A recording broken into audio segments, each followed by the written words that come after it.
Good morning, MOPs, Mamas. I'm so happy to be here with you today. Some of you may recognize me. My name is Sarah Markowski, and we left Osan just over a year ago. We spent 2 years there, and that MOPS group holds a special place in my heart. Just sweet, sweet memories there. So I'm really honored to be here with you today to share a little bit of my heart. And special thanks to Christine Groshung for reaching out and asking me if I would send a message over a video so that you guys could have some fun on your Tea and Testimony Day. I love the themes this year that MOPS has for us. They're calling us to fiercely flourish, and living in the desert brings a whole new meaning to that for me. We moved to Tucson, and there's a lot of fierceness out here, lots of cacti and prickly things and angry animals sometimes, but there's an amazing amount of flourishing, and it's a really cool place to witness just how those two words can go together and be beautiful. So I'm very thankful to be here in Tucson experiencing that. But I really, really love the three subtopics that they have for us, which are embrace rest, notice goodness, and celebrate lavishly. These are things they want us to focus on, goals that we should work toward, things that we should desire in our lives. While they all sound lovely and we know they're very important things to strive for, if we're honest, even these good things feel like another thing on our to-do list, that never-ending to-do list. You know, like, okay, I've got the kids, fed, I've got them bathed, I've got them into bed, and now I'm supposed to figure out what's good in this situation. I'm stressed out and it's the end of the day and I have no energy. I've got the baby down and everyone's finally sleeping, and now I can embrace rest. And then the baby wakes up hungry, and you feel this frustration just rising in the pit of your belly because you think, I'm supposed to be embracing rest here, people. Didn't you get the memo? And then there's celebrating lavishly. And if you're like me, there are seasons of struggle that life just feels hard, that parenting is tough, or you're struggling in your marriage, or the constant demands of being an adult just feel overwhelming. And when you're struggling, it is so hard, so very, very hard to think about celebrating, never mind celebrating lavishly. Today, though, I want you to consider something. I want you to think about your greatest season of struggle. Maybe you're in it right now. Maybe when I say, think back to the tears and the tough conversations, you're like, Sarah, that is right now for me. That's okay. I want you to conjure these things up in your mind. I want you to remember the sleepless nights, the heartache, the anguish, the searching for answers, the crying out in desperation. And now, I want you to think about what came after that season. Was there healing? Was there clarity? Was there tenderness where there was once bitterness? I believe that our greatest celebrations actually come out of a season of struggle. It took me a really long time to value the struggles that seemed to buffet me every day. I saw them as burdens, as obstacles. I couldn't see through them to find their worth. I couldn't see how God was going to redeem those struggles and give me cause to celebrate. My husband Joe and we started our family young, and very quickly, by the time we reached our 5-year anniversary, we had 5 sweet little babies. I actually had a nurse say to me at one of my checkups, "So you know how this baby thing happens, right?" I was like, seriously? We're done here. But by the time we got to those 5 babies in that 5th anniversary, we were living in Germany, and Joe's hours were long, and the deployments away from home were frequent. I spent a lot of time alone with my tiny humans, And every day was absolutely overwhelming. You know how they say you can feel alone in a crowded room? Well, that was pretty much my life 24/7. It was an endless stream of feeding and clothing and changing and little people just clinging to me. I'm pretty sure most of you can relate. On the outside, I put on a brave face. On the inside, I was a wreck. When Joe deployed for 6 months for the first time, it began a season of intense struggle for me. I couldn't imagine 6 months with no reprieve, no one walking in the door, even if it was late in the day, to take a crying child or to read to the kid who was up way past their bedtime. And that fear was absolutely crippling. I couldn't show that fear though, because in this Air Force life, we had to be as strong as our warriors. They actually told us at a spouse briefing before they left that when our guys called home, we shouldn't just dump a list of frustrations and problems on them because they were dealing with enough and didn't need to be distracted by stuff at home. Now, I think the Air Force has revised the language they use to talk to spouses at this point.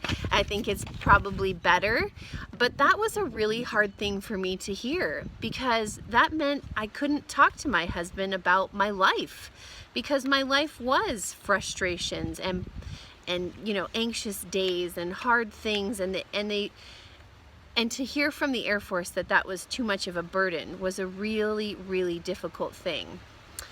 And because Joe and I had started our family so young, most of our peers were newlyweds, just figuring out basically how they were going to survive a single day without sex, never mind, 6 months without their spouse. So we weren't really in a relatable place, and that made it pretty difficult for me to make friends.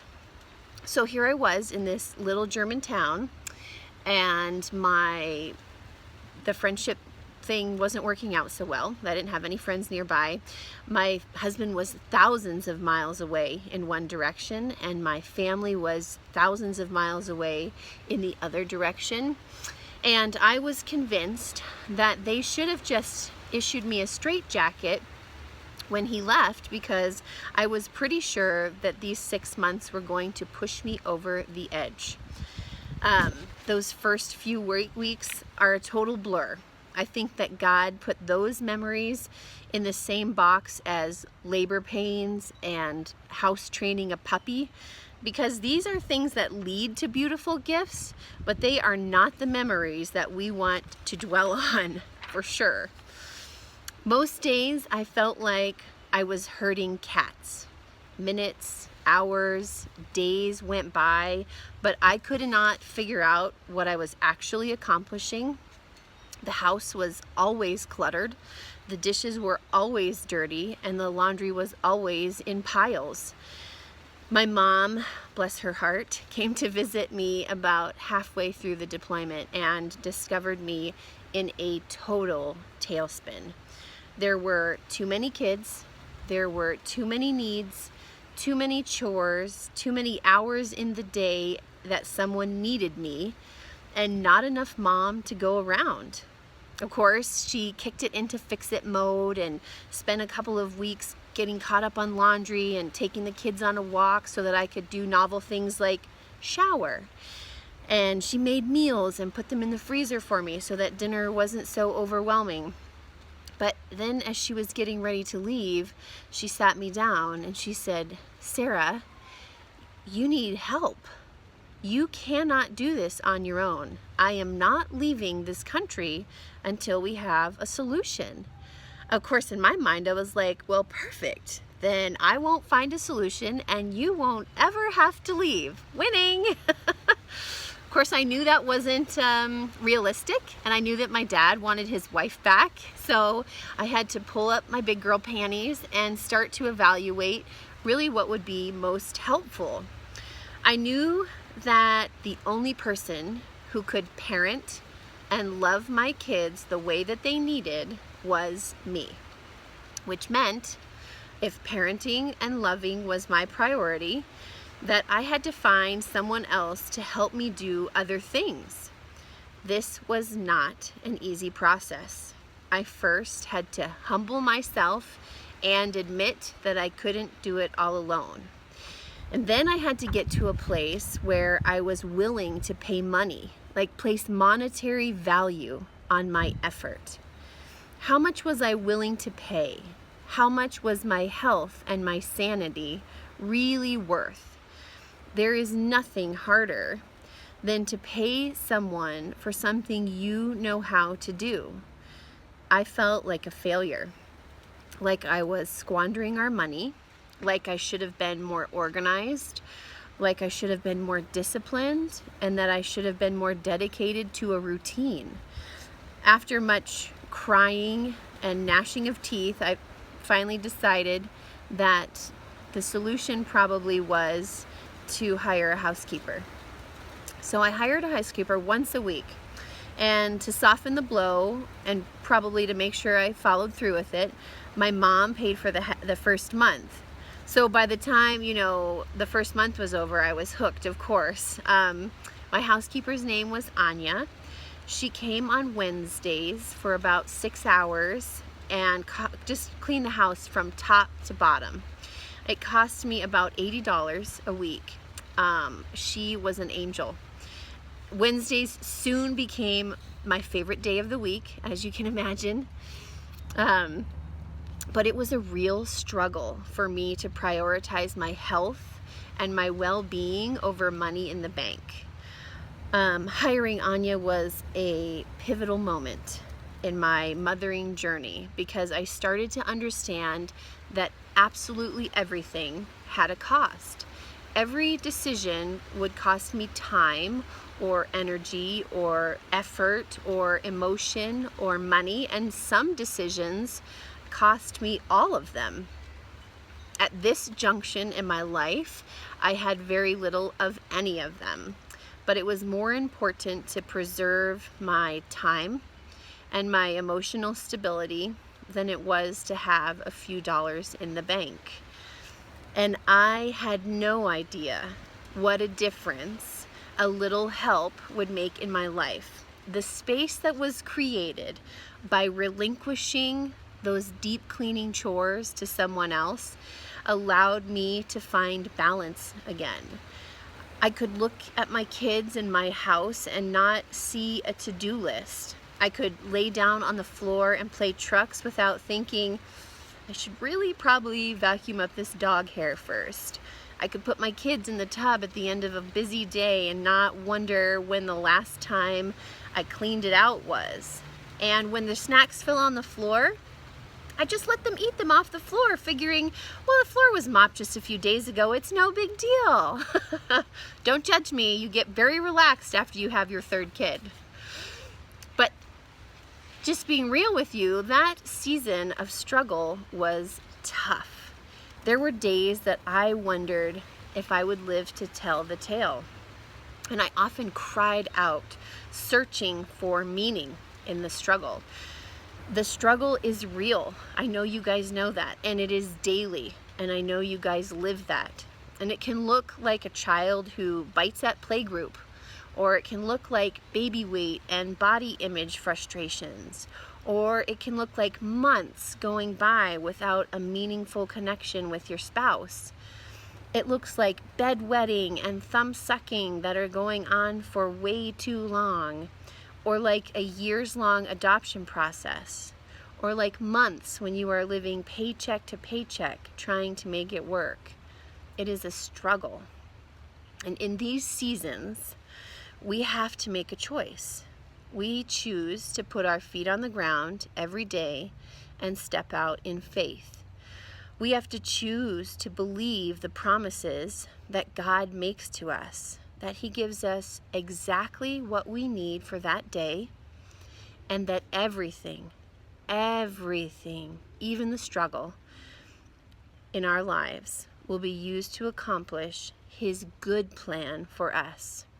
In fact, as hard as it is to admit, struggle is part of His plan for us. John 16:33 says, "In this world you will have troubles." And Romans chapter 5 says that struggles produce perseverance. Perseverance, ladies, that is our ability to put one foot in front of the other day after day while we draw on strength and cling to hope. That is a good thing. As moms, we understand the nature of sacrifice. Once those sweet children came into our arms, sacrifice is the way that we live every day. We sacrifice our bodies, our time, our energy, our finances, and we do this because we love our kids.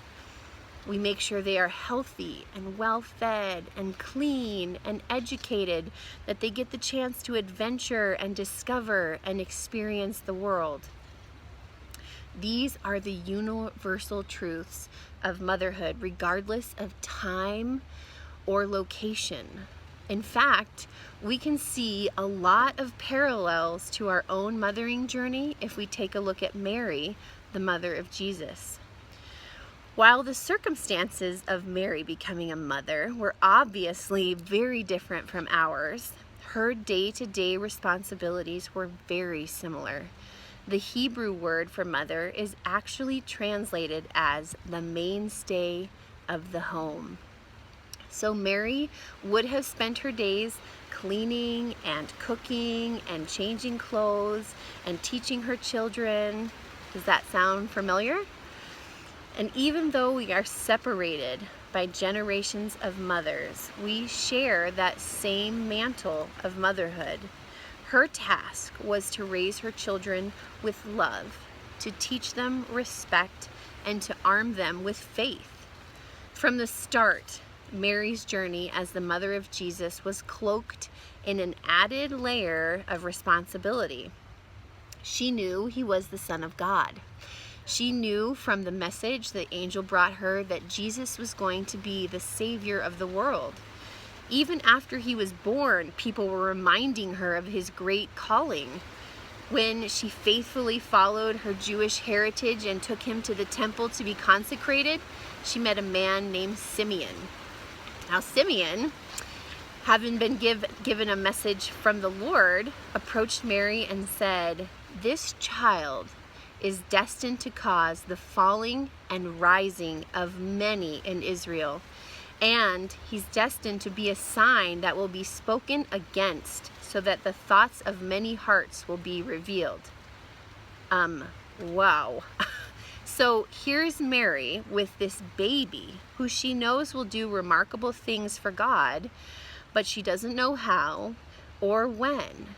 And now Simeon is also telling her the things that her sweet baby will do. Well, they were going to ruffle a few feathers, big time. Just close your eyes for a minute and put yourself in Mary's shoes. You have a remarkable child. You have to care for him in the very daily way that all children require. You also have to train him and equip him and prepare him to be a man of upstanding faith and character who will tirelessly work for God. And the world is watching. I mean, no pressure. In Luke chapter 2, verse 35, Simeon went on to tell Mary that a sword would pierce her own soul as well. Just to recap, Mary is the mother of God. As a new mom, she's figuring out how to feed and care for and clothe this baby. She has to bring him up inside the guidelines of Jewish faith. She has to watch him simultaneously be the subject of exaltation and ridicule. And, according to Simeon, she will suffer deeply in her soul because of the relationship she has with her son. Can you imagine holding your baby, just days, weeks old, and feeling the impressive burden of greatness mixed with the certainty of suffering? We don't see a lot of documentation of Mary's life in the Bible, but what we do see paints a picture of a fiercely loyal mother who is dedicated to her son. She is with him when he performs his first miracle. She shows up when Jesus is speaking to crowds of people. And of course, she's there when Jesus is crucified. She was the only human present at both Jesus' birth and death. No doubt, her journey as a mother was marked by moments of triumph and jubilation, but also by seasons of struggle. At his birth, death, and the 30 years in between the two, God consistently shows up in Mary's life to support her through her suffering. There are 3 things that I see in Mary's story that make it possible for her to feel comfort in her seasons of struggle. And those 3 things are community, provision, and redemptive love. So I want to start with community. Jewish culture was very family and community oriented. We see a great example of this when Mary and Joseph took Jesus to the temple when he was about 12 and they accidentally left him there. And we can read scholars and they explain this phenomenon that when they traveled, in those days, they would travel in large groups, huge community groups. And so the women and the children would travel in one group, and the men would travel in another group. And being a boy of the age of 12, he could really go either way. So, Mary thought Joseph had Jesus, and Joseph thought Mary had Jesus, and so, this is an understandable mistake. It happens.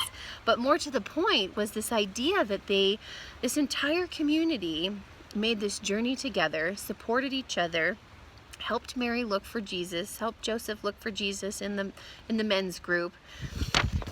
This was a very physical community. They were the people, her family, and the people who lived around her. They were a huge asset to her as a mother. We see Jesus introduce another kind of community in Matthew chapter 12, verse 48. He's speaking to a large crowd, and someone told him that his mothers and brothers were waiting to speak with him. They were outside, not in his line of sight. And Jesus asked the question, "Who is my mother and who are my brothers?" He wasn't trying to deny his family or disown them. Instead, pointing to his disciples, he said, "Here are my mother and my brothers." This was Jesus telling us, and his mom and his brothers, that the people we walk with in faith, the people that we bring alongside us as spiritual mentors or spiritual guidance, they are just as much our community as our family and our neighbors are.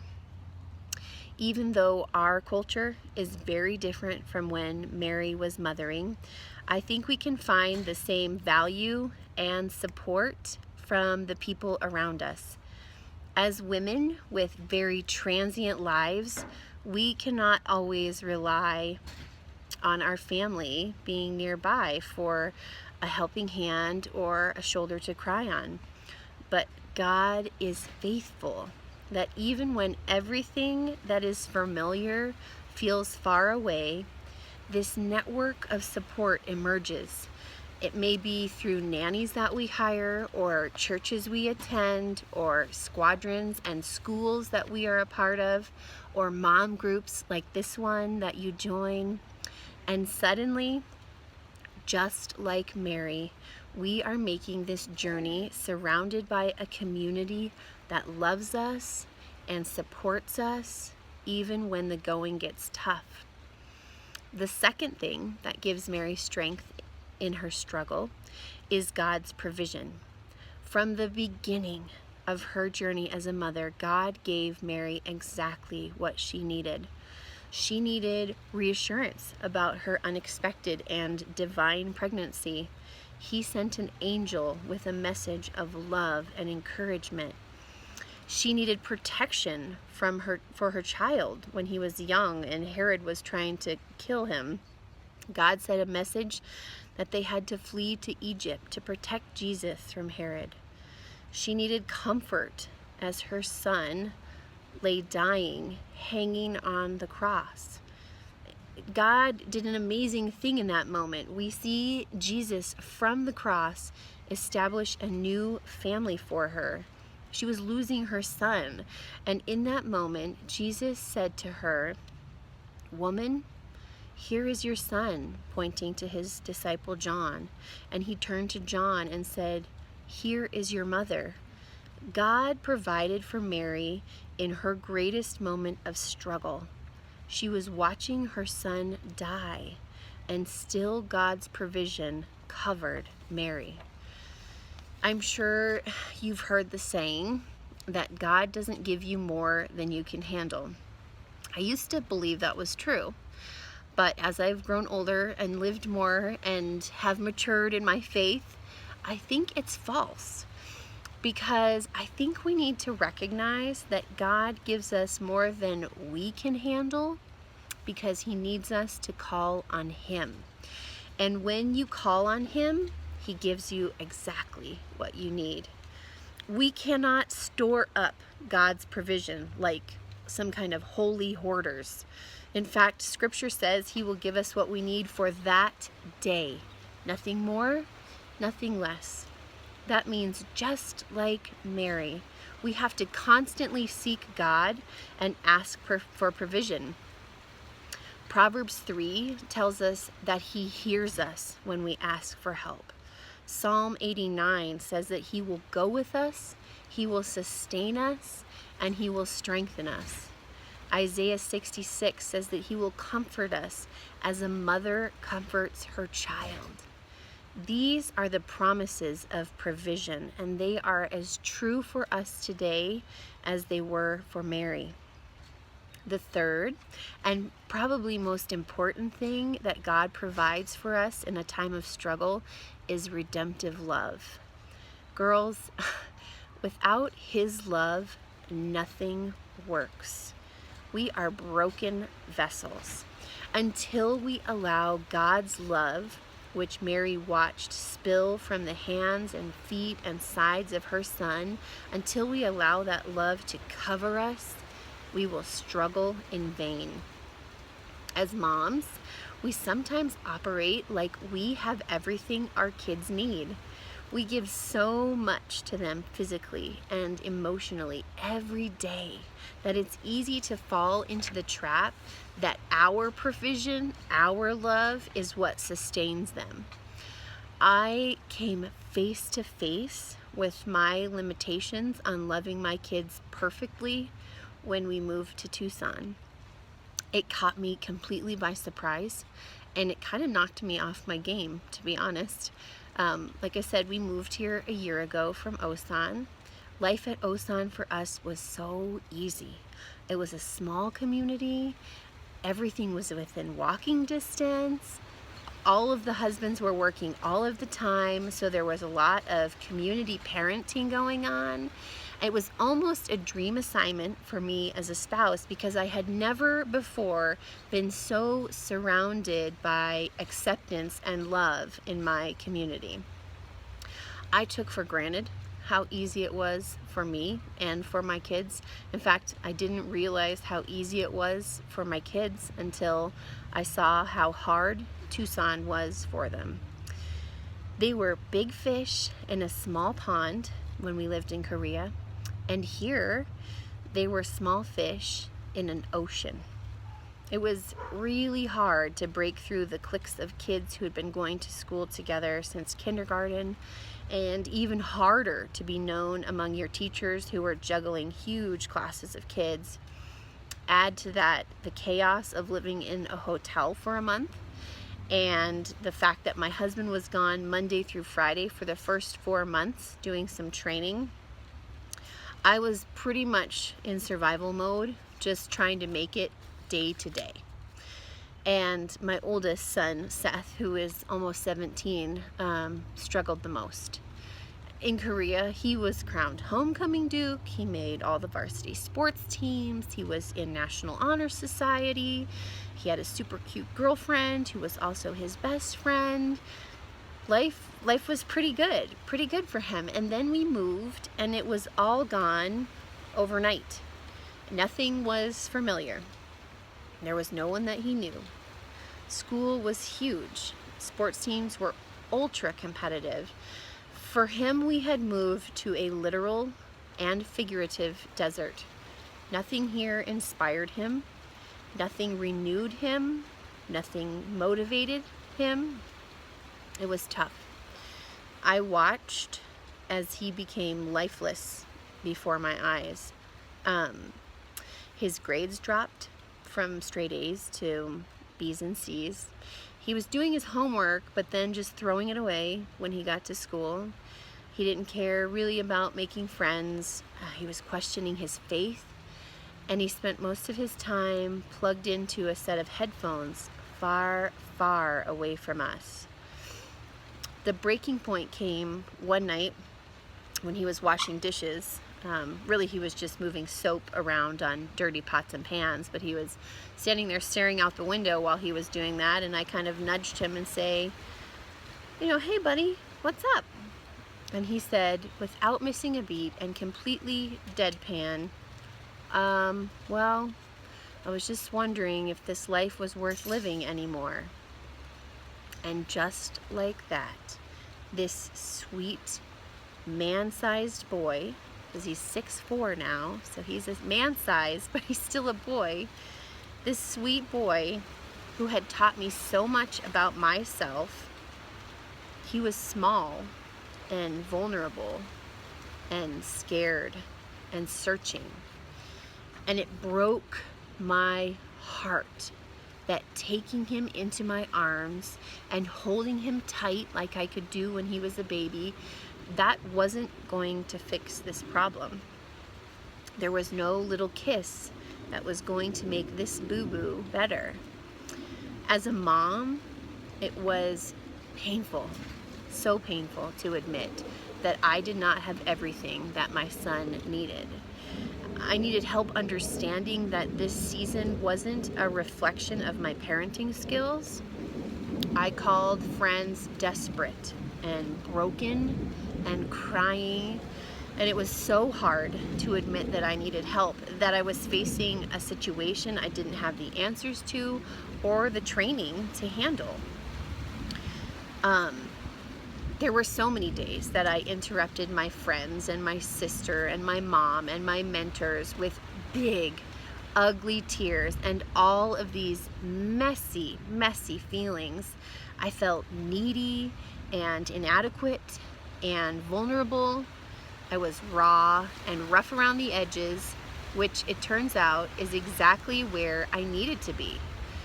Because like a lot of us, I entered this swirl of chaos and tried everything I could to, that I could think of to try and fix the problems. I called doctors and counselors and coaches to try and help. And finally, when I was at my wit's end, broken and battered and bruised and defeated, I hit my knees. I want to take a moment to acknowledge that I now recognize the first thing I should have done was hit my knees and call out to God. But I was convinced that I had the situation under control, that it was something I could totally handle, and I was pulling the struggle in toward me, saying, mine, I have got this, I'm going to figure this out. And while I was doing that, God was nudging me ever closer to my Isaac moment. When I talk about the Isaac moment, Abraham had to lay his son Isaac up on the altar and trust God to just take that situation, be faithful in that parenting moment. So I was clenching this situation, and God was calling me to unwrap my fingers and offer the situation to him and trust that he would take care of it. He wanted me to hold that struggle up, offer it to him for redemption. His love covers everything in our lives, so that when we stand before the cross feeling broken and inadequate, we can trust that we are enough for him, and we are enough in him. Mary fell at the feet of God as her son hung on the cross. She had to hand the struggle over to his redemptive love. Otherwise, her heart would never be the same. The crushing pain and cruelty of humanity could have left her lifeless and devoid of hope. Psalm 34:18 says, "The Lord is close to the brokenhearted and saves those who are crushed in spirit." God pulled Mary close in the toughest struggle of her life, and he redeemed that struggle to give us the greatest celebration of all time, Jesus' resurrection. Ladies, mothering is the most difficult and rewarding thing that we will do with our lives. There will be days when it feels like the world is crashing down around you, when you can't understand why it's so hard, or why you hurt so much, why no one listens, why you can't get off the couch because adulting just feels too difficult. In this moment, remember, you were chosen for this journey by God, the same God who chose Mary to be the mother of Jesus, whose love defeated the grave. He is big enough to cover your struggle and faithful to redeem that struggle. And that, my friends, is cause for celebration. I love you all so much. Just pray that your mothering journey today is full of joy and that you can notice the goodness even in the little moments. God bless you guys.